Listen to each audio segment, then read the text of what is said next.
bonjour et merci à vous tous qui nous suivez à travers ce magazine Notre Congo dans cette rubrique Tête à Tête. Aujourd'hui, nous allons échanger avec une personne extraordinaire, oui, il faut le dire, extraordinaire, qui essaye de sensibiliser les femmes qu'elles puissent donner le meilleur d'elles-mêmes. Voilà, c'est Madame Patricia. Bonjour Madame Patricia. Bonjour. Seke. Vous êtes fondatrice de la plateforme Africa Femmes Performantes et vous en êtes la présidente. C'est ça. Vous êtes ici en RDC pour animer une formation en rapport avec un grand projet que vous avez élaboré en partenariat avec plusieurs structures, mais je peux dire que vous avez été le mobile de cette vision. C'est ça. Alors, parlez-nous d'abord de Africa Femmes Performantes. Oui, merci beaucoup pour l'invitation à ce tête-à-tête. Et vous êtes également une femme extraordinaire. Merci. Africa Femmes Performantes, oui, j'en suis la fondatrice et j'ai travaillé à sa mise en route depuis 2003. Depuis 2003, j'étais encore en France à ce moment-là. Et pour des raisons de mariage, je me suis installée aux États-Unis en 2008. Et l'activité, c'est de promouvoir les talents des femmes dans tous les secteurs d'activité et de renforcer la coopération en affaires entre les États-Unis et l'Afrique. Donc, ça fait quand même très longtemps que l'association existe et chemin faisant, maintenant, nous sommes en train d'implémenter ce grand projet de l'ouverture du Trade Center dans l'État du Maryland avec, comme vous l'avez dit, plusieurs partenaires. Merci. Et Madame Patricia, nous voudrions savoir la raison de la formation que vous avez octroyée aux femmes de la RDC. Elle était ouverte à toutes les femmes, hein, Oui. particulièrement aux femmes de la plateforme Africa Femmes Performantes. En quoi elle consistait? La formation, en fait, c'est pour la mise en place de ce Trade Center pour exporter nos produits aux États-Unis. Vous savez que malheureusement, 2% seulement de nos produits sont exportés à l'international. Et pour essayer de relever le niveau, il faut comprendre comment ça se passe. Il faut savoir comment ça marche d'exporter d'un point A à un point B. Il y a beaucoup de mécanismes et si l'Afrique a 2% seulement de ses exportations sur les produits agricoles, c'est parce que nous ne savons pas comment ça marche. Donc la formation était très importante pour expliquer déjà comment ça fonctionne, pour donner les informations qu'il faut. C'est pour ça que vous nous avez vu avec des partenaires, l'ANAPEX, le cabinet Mindtrust et tous nos autres partenaires qui sont de l'autre côté aux États-Unis qui nous accompagnent. Donc il fallait d'abord que les Congolais, que les Africains comprennent le mécanisme, comment ça se passe. Comment est-ce qu'on peut expliquer que la Chine exporte, le premier exportateur de tout dans le monde. Comment on peut expliquer que les États-Unis exportent aussi en Afrique, un peu partout dans le monde, et l'Europe? Mais pourquoi l'Afrique n'exporte pas?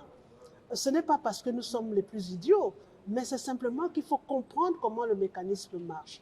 Et puis, il faut se donner les moyens d'être à la hauteur, parce que jouer dans la cour de l'exportation globale, c'est jouer dans la cour des grands, et il faut comprendre les mécanismes pour pouvoir sortir gagnant du jeu. Voilà. Et avec Trade Center, Oui. que vous avez initié, quel est ce mécanisme brièvement et comment est-ce que les femmes qui sont dans l'agriculture peuvent y prendre part? Absolument.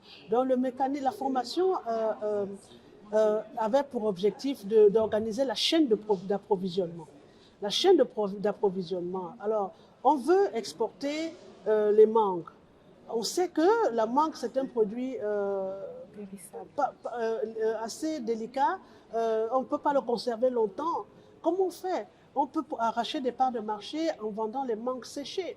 Qu'est-ce que ça signifie? Que lorsque c'est la saison des mangues, on prend déjà la peine de mettre de côté ce qu'on va transformer, ce qu'on va sécher pour l'exportation.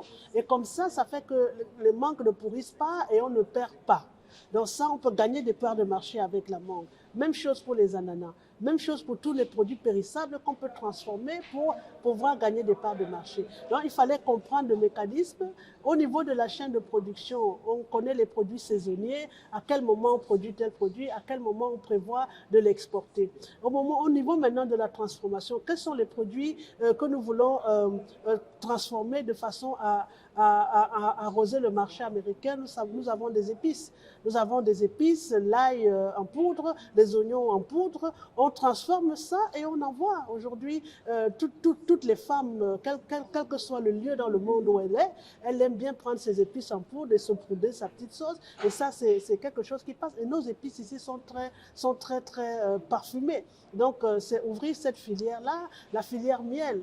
Nous sommes la zone dans le bassin du Congo où coule le lait et le miel, n'est-ce pas? Il n'y a que dans cette zone, dans ce bassin du Congo, qu'on voit tout type de miel, le miel blanc, le miel noir, le miel jaune, le miel transparent. On a tout type de miel. Et le miel est consommé par tout le monde par tout le monde dans le monde entier. Donc, booster la filière miel pour que le miel, ce bon miel-là, soit partout. Parce qu'aujourd'hui, parce que nous dormons, parce que nous n'exportons pas ce bon miel, les gens font du miel traficoté où ils mettent du sucre et tout ça. Et c'est ce qu'on nous fait consommer. Donc voilà, un peu, cette formation, c'était pour organiser cette filière, la production, la transformation. Maintenant, comment est-ce qu'on fait l'expédition, les quantités, comment on fait pour avoir les bonnes quantités qu'il faut, quels sont les chefs de filière. Donc on a organisé tout ça pour que quand même le premier défi du mois de septembre puisse être réalisé.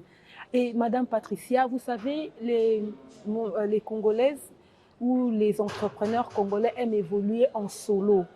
Pendant la formation, vous avez essayé de ressortir l'avantage du réseautage. Parlez-nous-en pour essayer de motiver les femmes de se mettre ensemble. Absolument. Les femmes, jusqu'à ici, elles aiment évoluer en solo, mais c'est parce qu'elles ne comprennent pas les enjeux. Lorsqu'on vous demande, par exemple, d'exporter si vous avez une commande de 10 000 pièces d'un produit, en solo, vous ne pouvez pas livrer ça en solo. Vous êtes obligé d'aller voir, c'est comme ça que les Chinois font. Vous savez comment les Chinois font? Vous leur demandez une pièce de cet appareil-ci, il ne peut pas livrer 10 000 pièces, il va voir son frère. Est-ce que j'ai cette commande? Regarde la commande que j'ai, regarde l'argent que ça va faire entrer. Mettons-nous ensemble. Je te donne le prototype, le prototype précis du produit. Est-ce que tu peux me livrer 1000? Il va avoir un autre. Est-ce que tu peux me livrer 2000? Ils savent travailler en réseau parce qu'ils savent que c'est la communauté qui gagne. Il faudrait que les Africaines, que les femmes africaines, que les femmes congolaises apprennent à travailler ensemble. Ça, c'est la seule solution pour que l'Afrique se lève. Il faut que les Africains apprennent à travailler ensemble. Je sais que ça, c'est un peu une conséquence des barrières qu'on nous a imposées, les barrières de la conférence de Berlin, où on nous a mis dans des boîtes et on regarde notre frère en face comme un ennemi, on regarde le Camerounais comme un ennemi, le Congolais de Brazza comme un ennemi, le Centrafricain, le Gabonais comme un ennemi. Mais non, il faudrait qu'on puisse se surpasser nos égos, parce que c'est l'égoïsme en fait qui nous fait penser comme ça. Mais lorsque nous allons surpasser ces égos et commencer à penser aux communautés, lorsque les femmes africaines, les femmes congolaises vont se dire, mais cette misère, on en a marre, voir les enfants misérés comme ça et tout ça, essayons de faire quelque chose ensemble pour que les jeunes aient du travail, parce qu'un trade center comme celui-là, vous imaginez le nombre d'emplois qu'on va créer ici au Congo, avec toute cette chaîne d'approvisionnement qu'on est en train de mettre ensemble, le nombre d'emplois, vous avez vu pendant la formation, tous les jeunes qui étaient là, tous les jeunes qui veulent vraiment relever ce challenge et ce défi. Je pense que le message que je donne à la femme congolaise, c'est d'arrêter de travailler seule. Seul, on n'arrive à rien, on tourne dans un sac. Mais ensemble, nous pouvons changer l'Afrique et nous pouvons mettre l'Afrique sur les rails. 2% d'exportation pour l'Afrique, c'est très peu. Rêviez-vous que ce chiffre puisse augmenter au fil du temps, et quel en sera le secret? Ben, le secret, oui, ce chiffre honteux et dérisoire de 2% des exportations d'Afrique, ça fait quand même honte. Mais nous rêvons que ça puisse augmenter, que d'ici l'année prochaine, qu'on commence à voir quand même qu'au lieu de 2%, on commence quand même à monter un peu à 3, 4%, et puis au fil du temps, à remonter la barre de 10%, et puis aller faire mieux que ça. Mais le secret de ça, c'est le travail. Le secret de ça, c'est le travail jour et nuit. Tant qu'on n'a pas atteint nos objectifs, on ne dort pas. Tant qu'on n'a pas atteint nos objectifs, on continue jusqu'à être fier lorsqu'on arrive en face des gros partenaires, qu'on soit fier de dire que quand même, nous avons ouvert un trade center, ce n'est pas une petite chose. Vous comprenez? Merci beaucoup. Fidèles téléspectateurs, le secret pour booster l'exportation de l'Afrique, c'est le travail. Comme vient de le dire tout à l'heure notre invitée, Madame Patricia Seke, qui est la fondatrice et la présidente de la plateforme Africa Femmes Performantes. Nous vous disons merci d'avoir suivi ce tête-à-tête. Restez branchés sur votre programme Notre Congo LM et sur la RTNC. Merci.